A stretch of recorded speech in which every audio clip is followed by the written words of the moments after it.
In today's video, we are going to be talking about creating great villain characters for your comics, manga, or webtoon projects. Villain characters are the bad guys in a story. They are the ones who come up with diabolical schemes that cause harm or ruin to those around them. They are also the characters who oppose your main character. Without villain characters, we wouldn't be able to see how heroic the protagonist of your story is. We also wouldn't understand the dangers and conflicts your main characters are facing. Every great story needs a great villain character, and I'm going to show you how to make yours. Joining me in today's video is Gumkid, an independent comic artist. Sup, name's Gumkid.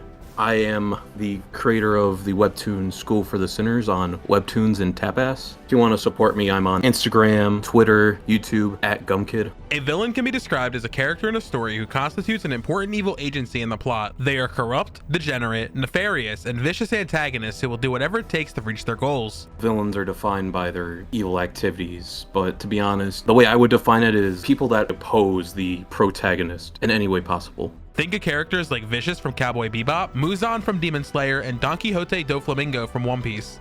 Villain characters and antagonists are not the same thing. It is important to remember that all villain characters are antagonists, but not all antagonists are villains. Villains would be more on a bigger level than whatever you would define as an antagonist. A villain is a villain by everyone else's standards, but I guess an antagonist could play the role as like a anti-hero. I would say it'd all be perspective. An anti-hero is a hero who has some of the characteristics and personality traits of a villain, but ultimately gives in to the goals and desires of a hero.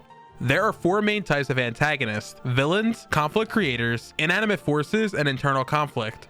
Villains are just one type of antagonist. A villain does not have to always be evil. I mean, when we are born, we're just simply kids, we very small idea on how the world works. Like, no villain is born, but the role of villains to me are just characters with their own ideas and goals who cannot proceed to do so while the protagonist tries to stop them or make things worse for them. Every story needs conflict. Conflict can be internal, such as a character's inner demons, or external, such as the introduction of a villain character.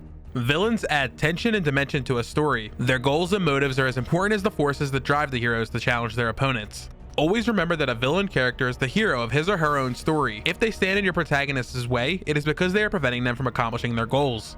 The best two examples I can give you are Funny Valentine and Yoshikage Kira. I believe they both have two great villain tropes that I hold in complete high regard. Basically, one of them is a villain whose goals are arguably better than the hero's desire. Funny Valentine is a bad guy who'll do just about anything to kill anyone that threatens his country. He persists on finding a power that will protect his country from invasions, war, anything else that could happen to it. His decisions are solely based on making the country great again. While the main hero in that story just wants to learn how to walk. So in short, who do you want to win? A boy whose goal is pretty selfish, or a man who just wants to help his country no matter what it takes? I believe villains whose goals are more noble than the heroes are practically great in storytelling.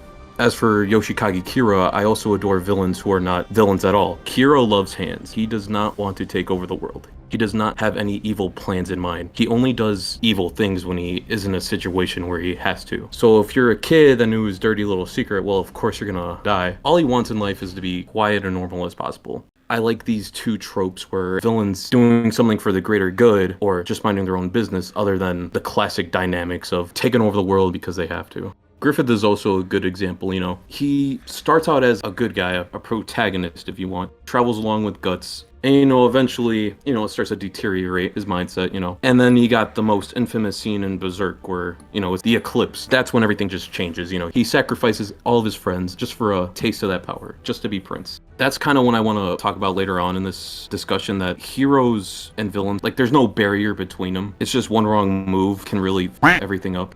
One of the worst written villains I can think of is Sago Nobuyuki, or the Fairy King Oberon from Sword Art Online. Unlike many of the other villains in the series, Oberon lacks any depth or reasoning behind his actions. He commits acts of SA on Asuna, the love interest of the main character, and tortures hundreds of people to satisfy his power cravings. We are never told why he needs to do all of this, but we are forced to watch it anyway. To make things worse, when he's put into a situation of real danger, he reveals himself to be cowardly, unintelligent, and evil just for the sake of being evil.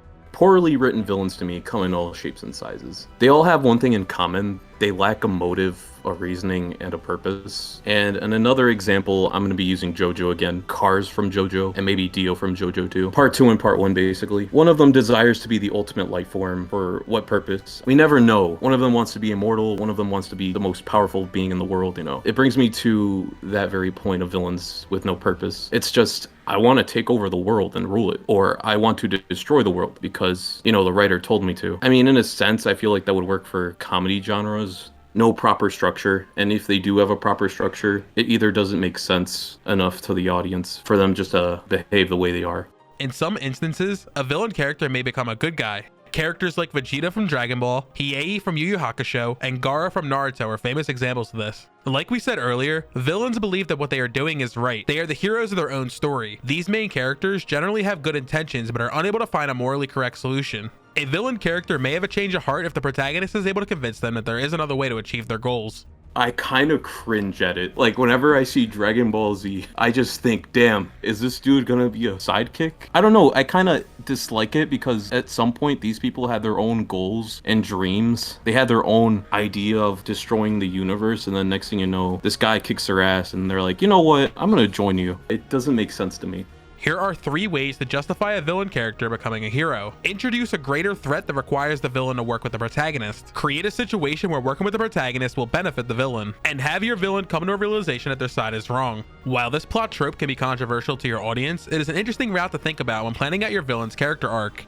When I make a villain, I try to write their whole backstories and experiences, you know, that shape their motives, their lives, so it is coherent and understandable to the audience. But I always try to take into consideration not to be too vague or complex with it, since being a little too simple or overdoing that can ruin the vibe you are going for that villain. I keep in mind that, you know, he's not exactly a villain, you know. What makes him the villain to the main character? Whether it be a past relationship gone sour, or he took the last lollipop and that's why I'm pissed at him. Just why him and the main character can't get along. Best advice I was ever given is don't treat your villains like villains at all. They're people as well. And just like people, you know, they have their own quirks and issues, and other people they despise. You know, they have issues with society. Some of them will drink Coke, some of them will drink Pepsi. I know that seems like very minimal, but it gives them a lot of more depth. Building on this, it is important to remember that your villain character matters. They should not just be a one-dimensional character that your protagonist needs to defeat. Like Gum Kid said, they are people too. We all do things for a reason. Our past experiences shape how we see the world and become the source of decisions that we make. Your villain needs a motive and a goal. The goal is what the villain wants. The motive is the reason why he wants it.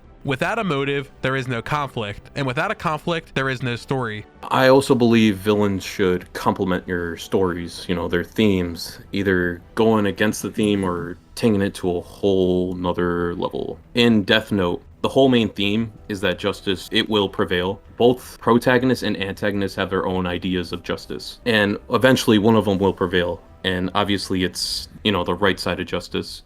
If you want to learn more about creating well-written villain characters, please check out some of my other videos after you are finished watching this one. I also recommend trying a character interview sheet template to keep track of your villain character's goals and motivations. I do have one thing, but unironically, it's this funny meme template. It's the Florida villain tier template. This tier list actually was somewhat useful. They have the tier villains who are just villains who lust power. The med tier villains who are motives are a mystery and seem almost insane. The mid tier who are just obeying their nature and doing what they do to survive. The high tier who are just retaliating against the misdeeds done to them, trying to change society as a whole. You know, the great tier who are just villains that are just villains because of the situations. You know, the god tier villains whose motives are better than the heroes.